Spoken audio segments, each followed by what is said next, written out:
결론부터 말씀드려서 괜히 산 건가?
안녕하세요. 닥신TV 신재욱이고요.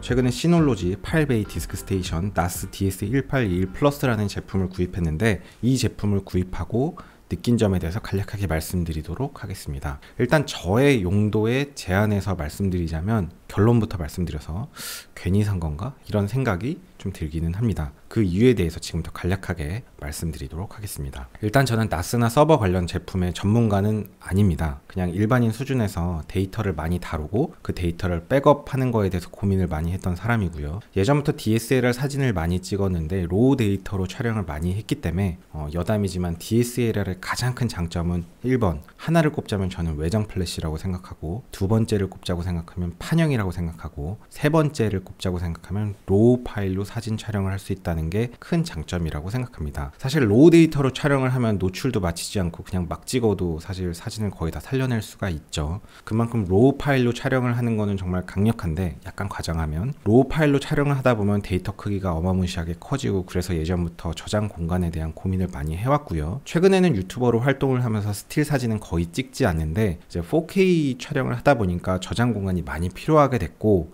그러다 보니까 그냥 일반인 수준에서 데이터 백업에 대해서 관심을 많이 갖고 있는 사람이고, 나스나 서버 이런 네트워크 관련해서 전문가는 전혀 아닙니다. 그러니까 전문가가 보시면 저분 개소리지라고 하실 수도 있을 것 같은데, 그냥 저처럼 그냥 동영상 촬영 많이 하고 사진 많이 찍고 그래서 저장 공간에 대한 관심이 있는 사람은 그냥 요 정도 영상 보시면 도움이 될 수도 있을 것 같습니다. 왜 내가 이 나스 시놀로지 제품을 사고 나서 괜히 샀나 라는 생각을 하루 만에 하는지. 8개짜리 디스크가 들어가는 나스 제품을 145만원 주고 구입했고요. 되게 비싸죠. 저도 비싸서 고민을 많이 했는데, 유튜버로서 활동을 하면서 뭔가 다른 변수에 의해서 제약을 받는 게 되게 큰 스트레스였어요. 그러니까 편집을 할 때 인코딩 시간이 너무 오래 걸리는 게 개인적으로 극혐이었고, 그래서 CPU는 AMD 중에서 3750인가? 지금 기억도 안 나네. 16코어에 32스레드가 있는 꽤 좋은 제품을 구입해서 뭔가 속도로부터의 뭐 스트레스에 탈출이 되었고, 그 다음에 또 하나의 문제가 이제 저장 공간에 대한 스트레스입니다. 그러니까 뭔가 데이터의 저장 공간이 빡빡해서 스트레스를 받는 게 너무 극혐이기 때문에 충분한 저장 공간을 확실하게 그냥 확보해 놓자라는 측면에서 그냥 8개 베이짜리 나스 제품을 구입했어요. 사실 저는 2베이짜리 나스 제품을 쓰고 있었는데, 제가 쓰던 제품은 IP타임에서 나오는 IP 디스크라는 제품이고, IP타임은 여러분이 잘 알고 있는 공유기로 유명한 업체입니다. 개인적으로는 신뢰도가 되게 높은 회사예요. 그래서 저는 IP타임 공유기를 사용하고 있고, 지금 이쪽에 저 뒤에 여기쯤에 있는데 핸드폰 충전기도 IP타임 제품을 쓰고 있습니다. 여기도 있고 저쪽 방에서도 IP타임 제품을 쓰고 있고요. 핸드폰 충전기로. 그래서 나스 제품도 IP타임 제품을 썼었는데 2베이긴 했지만 하나도 문제를 일으키지 않았고 안정적이었고 소프트웨어도 좋았고 설치도 간편하고 좋았습니다. 마감도 좋고요. 그런데 문제는 IP타임은 4베이 제품까지밖에 나오지 않아요. 그래서 4베이를 샀다가는 저장 공간이 더 필요하게 될 때 나중에 확장성이 떨어질 것 같고, 결국에 나스를 또 다시 사고 다시 사다 보면 덕지덕지 늘어나고 너무 정신없을 것 같아서 어차피 살 것 같으면 그냥 한 방에 사자. 그래서 8개짜리 제품을 샀습니다. 요번에 사면서 느꼈던 게 뭐냐면, 확실히 그 유튜브 광고가 도움이 되는 것 같더라고요. 이게 광고인지 뭔지 모르겠는데 어쨌든 이섭이라고 되게 유명하잖아요. IT 제품 리뷰하시는 분. 그분도 나스 이 8베이 제품을 사셨더라고요. 그래서 그 영상에 영향이 되게 많이 받았어요. 아, 저런 분도 저런 거 쓰는구나. 나도 사야겠다 이런 생각을 하게 됐고, 그 다음에 이제 서울리안이라고 제가 좀 종종 보는 채널인데, 이런 IT 전자제품이나 뭐 카메라 이런 거에 조예가 굉장히 깊어요. 일반인 수준이 아닌데 그분도 시놀로지 제품을 쓰더라고요. 그래서 아, 유명한 유튜버들도 시놀로지 쓰니까 나도 그냥 나도 유명 유튜버는 아니지만 시놀로지 좀 써봐야겠다라는 생각이 들어서 사실 거의 고민을 하지 않고 그냥 질러버리게 되었습니다.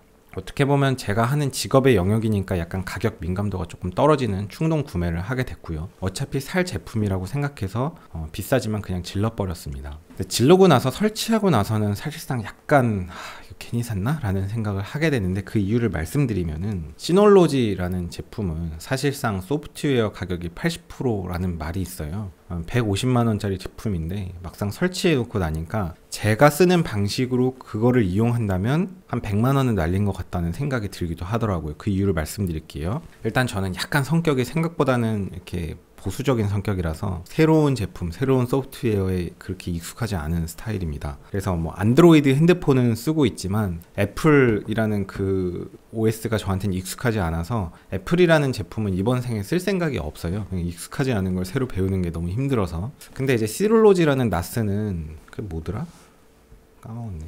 네, 시롤로지라는 나스 제품에는 DSM이라는 자체 OS가 깔려 있습니다. 그래서 시롤로지에 접속을 하고 그 DSM이라는 프로그램 하에서 마치 윈도우 같은 프로그램이 있는데 그 안에서 이제 나스를 설정을 하고 제어를 하게 되는데, 그 소프트웨어가 되게 잘 돼 있고 그거의 가치가 커서 이제 이 나스 가격이 비싸다라는 얘기가 있습니다. 근데 제가 이제 설치를 해놓고 보니까 저는 그 프로그램을 아예 안 쓰더라고요. 무슨 그 이유를 설명드리면, 일단 나스라는 걸 쓴다고 생각하시면 그 나스의 진가 중에 하나는 레이드 구성을 생각할 수 있겠죠. 근데 레이드 0으로 구성하면 속도를 빠르게 하는 목적인데 데이터 안정성이 떨어지는데, 지금 제가 하는 얘기는 어차피 나스에 관심 있는 분은 대충 아실 건데, 어차피 저는 이제 동영상을 편집을 할 때 속도를 목적으로는 하드디스크를 쓰지 않고 요즘엔 SSD가 훨씬 빠르기 때문에 SSD 안에 데이터를 넣고 작업을 합니다. 그러니까 하드디스크를 뭐 레이드 0으로 묶어갖고 속도를 빠르게 하는 게 아무런 의미가 없고요. 그래도 레이드 0은 해당이 없고, 레이드 1으로 구성을 하면 아예 그냥 이중으로 백업을 하는 건데, 저는 나스 안에서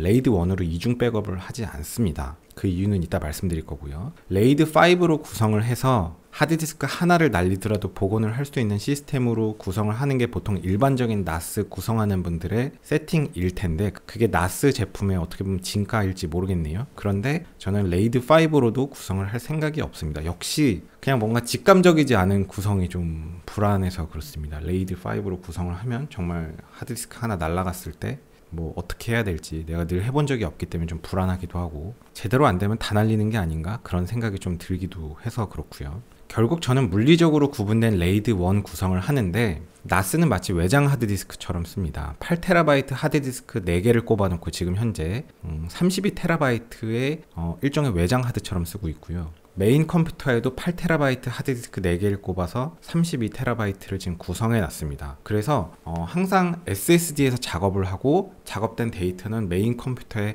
32TB에 저장을 하고 그거를 정기적으로 나스로 마치 외장 하드에 저장하듯이 옮겨 놓습니다. 사실 제가 뭐 나름 그래도 30만 유튜버, 그러니까 동영상을 꽤 많이 만드는 사람으로서 제가 이 정도 하고 있고, 그냥 나는 이 정도로 데이터 백업을 하고 있어 라는 것만 알려들어도 어느 정도 전문적이지 않은 분들에게는 도움이 될 것 같아서 이제 이 영상을 찍는 건데, 사실 나스라는 게 실시간 데이터 백업에 중요도를 둔다면 그게 진가일진 모르겠지만 저한테는 사실 그게 그렇게 중요하진 않아요. 어차피 어도비 프리미어로 동영상 작업을 할 때 오토세이브라는 기능을 통해서 2분마다 오토세이브를 하고 있고, 그 SSD 자체가 아예 날아가 버리는 상황은 사실 그렇게 대비할 만한 확률이라고 생각하진 않고, 그렇게 해서 작업이 하나 끝나면 메인 컴퓨터에 하드디스크로 옮겨 놓기 때문에 SSD랑 메인 컴퓨터 하드디스크로 이중 백업이 되어 있고, 정기적으로 그 데이터를 외장 나스에다가 옮겨 놓기 때문에 그 주기가 물론 실시간으로 하진 않지만 몇 개의 동영상을 날린다고 해서 크게 문제가 될 것은 없습니다. 어차피 뭐 사실 인코딩된 동영상은 유튜브에 올라가 있기도 하니까요. 결론적으로 실시간의 백업은 저한테는 그렇게 중요하지 않고 프리미어 자체의 오토세이브로 대체를 하고 있고, 데이터 백업은 이중으로 하기 때문에 문제가 되지 않습니다. 아예 물리적으로 구분된 레이드 1 구성인 것 같고요. 그러면 지금 저 시놀로지를 제가 사놓고선 드는 생각이 뭐냐면, 저는 사실 저 시놀로지 안에 깔려있는 DSM이라는 그 프로그램에 전혀 관심이 없고, 그 DSM이라는 프로그램 안에 여러 가지 유틸리티들이 좀 있더라고요. 개인적으로 설치를 할 수 있는데 그런 것들을 잘 쓰면 어떤 진가가 있는지는 모르겠습니다. 그 시놀로지라는 그 세계에 모르고 관심 없고, 전 단지 외장 하드처럼 그냥 백업을 해놓고 싶어요. 그런 목적으로 쓴다면 어떻게 쓰냐면 저는 그냥 FTP를 돌립니다. 그래서 집안에서 쓸 때는 사실상 이제 공유기 안에서 내부 IP로 돌아다니기 때문에 FTP로 내부 IP 주소를 쳐서 저 시놀로지에 접속을 해서 데이터를 옮겨 놓으면 되고요. FTP는 뭐 파일질러라는 프로그램을 쓰고 있고 무료 프로그램이죠. 자, 외부에서 접속할 때는 어떻게 하냐? 보통 가정용 인터넷은 이제 유동 IP이기 때문에 외부에서 접속을 할 때마다 IP가 바뀌면 그 IP를 우리가 알 수가 없죠. 그래서 시놀로지 자체에서 이제 DDMS라는 서비스를 제공하는데, 그 DDMS라는 서비스는 사실 대단한 게 아니죠. DDMS라는 서비스는 시놀로지를 사야만 얻을 수 있는 혜택이 아니에요. 그냥 무료 사이트들이 수두룩하고, 사실 그냥 IP타임 공유기를 쓰고 있는데 저 공유기 하나당 DDMS 계정을 한 개씩 받을 수가 있죠. 그래서 저는 IP타임 공유기 속으로 들어가서 거기서 DDMS 주소를 하나 만들어 갖고 외부에서 접속할 땐 그 DDMS를 통해서 제 공유기의 외부 IP를 받아서 공유기를 접속을 하고, 거기로 들어와서는 내부 포트를 통해서 이 NAS 서버로 접속을 할 수가 있습니다. 외부에서 접속할 때는 FTP 파일질러라는 무료 소프트웨어를 사용하고요. 결론적으로 치면 시놀로지라는 소프트웨어를 아예 쓰지 않아요. 그냥 프로그램 자체는 파일질러라는 무료 FTP 프로그램을 쓰고 있고, DDMS는 원래 무료고 시놀로지에서 굳이 얻을 필요도 없는 거고, 그냥 IP타임 공유기에 있는 DDMS 서비스를 이용하고 있고, 그렇게 하면 내부에서나 외부에서나 FTP로 접속을 해서 들어갈 수 있고, 뭐 DSM이라는 이런 프로그램은 저는 굳이 뭐 익숙하지도 않고 배우기도 힘들어서 좀 별로 관심이 가지 않고, 그러고 보면 제가 구입한 저 시놀로지는 마치 그냥 24시간 온라인에 접속해 있는 하드디스크에 연결되어 있는 컴퓨터랑 똑같은 형태가 됩니다. 근데 저거를 하드웨어로 구현을 하려면 돈이 의외로 많이 들지 않죠. 하드디스크 8개를 꼽아 놓을 수 있는 케이스를 구입하는 거 뭐 한 5만원, 10만원이면 구입하고, 메인보드랑 CPU랑 램이랑 제일 싼 거 그냥 5만원짜리, 5만원짜리, 5만원짜리 제일 싼 CPU에 제일 싼 메인보드에 제일 싼 램 하나 그냥 갖다 꼽아 놓으면 돌릴 수 있고, 거기다가 하드디스크만 내가 원하는 대로 확장해서 꽂고 그냥 랜선 꽂고 온라인에 24시간 켜놓으면 됩니다. 파워 서플라이 구입해야 되는데 굳이 그렇게 비싼 거 살 필요 없겠죠. 자, 그렇게 하면 하드웨어 가격만 한 40만원 정도면 구현을 하고도 남을 것 같고요. 그렇게 해서 그 컴퓨터 본체를 24시간 전원을 켜놓으면 사실 저 시놀로지랑 똑같은 형태가 되죠. DDMS 포워딩 서비스를 이용해서 유동 IP를 고정 IP처럼 써갖고 외부에서 집에 공유기로 접속을 하고, 그 공유기로 들어와서는 좀 전에 만들어 놓은 그 컴퓨터에 내부 IP를 통해서 접속을 하면 되고, 거기서 FTP를 돌려서 데이터를 백업해 놓으면 되는 겁니다. 근데 이제 그 컴퓨터에 뭐 모니터도 있고 뭐 마우스도 따로 설치해 놓고 키보드도 설치해 놓고 그런 게 좀 복잡하다 싶으면 그냥 원격 조정 세팅으로 만들어 놓으면 되죠. 그러면 뭐 모니터도 필요 없고 마우스도 따로 필요 없습니다. 그냥 컴퓨터 본체만 하나 예쁘게 만들어 놓고 구석에다가 랜선이랑 전원만 꼽아 놓고 그냥 24시간 돌리면 되잖아요. 사실 제가 지금 말씀드리는 게 NAS를 구입하려는 정도의 분들이라면 대충 무슨 얘기 하는지는 알아들으실 것 같습니다. 그래서 그런 식으로 구성을 하면 하드웨어 부품만은 한 40만 원이면 되고, 하드디스크 빼고, 제가 NAS를 145만원 주고 구입했는데 굳이 이럴 필요가 있었냐라는 생각이 이제 드는 이유가 거기서 나오는 거죠. 근데 이제 시놀로지 제품 자체는 워낙 제품 자체가 깔끔하게 생겼고 공간도 별로 차지하지 않고, 뭐 내가 정말 데이터를 많이 다루는 유명 유튜버가 된 것 같은 그런 약간 자부심도 들고, 그래서 저도 그냥 뽐뿌가 와서 구입하긴 했는데 굳이 저거를 저 돈 주고 꼭 샀어야 되는 건가? 라는 생각이 좀 들기는 하고, 제가 정말 가격에 되게 민감했다면 그냥 막 지르진 않고 좀 전에 말씀드렸던 방식으로 그냥 싸구려 컴퓨터를 하나 조립해서 24시간 전원을 켜놓고 서버로 돌리는 게 훨씬 더 가격적인 메리트가 크지 않냐라는 생각이 듭니다. 왜냐하면 사실 생각해보면 저 시놀로지라는 회사가 뭐 CPU를 만들기 해요, 램을 만들기 해요, 메인보드를 만들기 하겠어요. 결국은 이제 소프트웨어 회사인 것 같은데, 그래서 여담인데 궁금해서 시놀로지라는 회사를 알아봤더니 이게 대만 회사인데 마이크로소프트 회사에 다니던 이제 그 대만 분들이 본국으로 돌아가서 이 회사를 차렸다고 해서 본사는 이제 대만에 있다고 합니다. 보니까 미국 지사는 시애틀 벨뷰 쪽에 있는데, 벨뷰 쪽에 이제 장 보러 가면 팩토리아라는 뭐 이런 마트 같은 거 있고 그런 밥 먹는 동네가 있는데, 그 바로 건너편 블럭에 시놀로지라는 회사의 미국 지사가 있습니다. 그 근처에 지나가 본 적이 있어서 그냥 아는 척 해봤고요. 전문적으로 나스라는 제품을 아주 진가를 발휘하면서 잘 쓰시려는 분은 어떤지 모르겠는데, 단순 외장 하드처럼 그냥 FTP를 돌려서 저장하는 거에 익숙하신 분이라면 시놀로지라는 제품을 막상 사놓고 나면 이게 정말 145만 원이나 주고 살만한 물건인가 라는 생각이 들게 되는 거죠. 그냥 돈 생각하지 않으면 사놓으면 편하긴 하고요. 공간을 별로 차지하지 않으니까. 돈을 좀 생각한다면 그냥 저렴한 조립 컴퓨터 하나 만들어서 하드디스크 잔뜩 꼽아놓고 서버로 돌리는 게 낫지 않을까라는 생각을 합니다. 왜냐하면 사실 나스를 돌리는 CPU는 전혀 고성능일 필요가 없잖아요. 그런 생각이 들었습니다. 오늘도 긴 영상 봐주셔서 감사합니다. 수고하셨습니다. 고속도로 내 앞지르기 차로 계속 주행은 단속 대상입니다. 주행 차로로 내려와 주세요.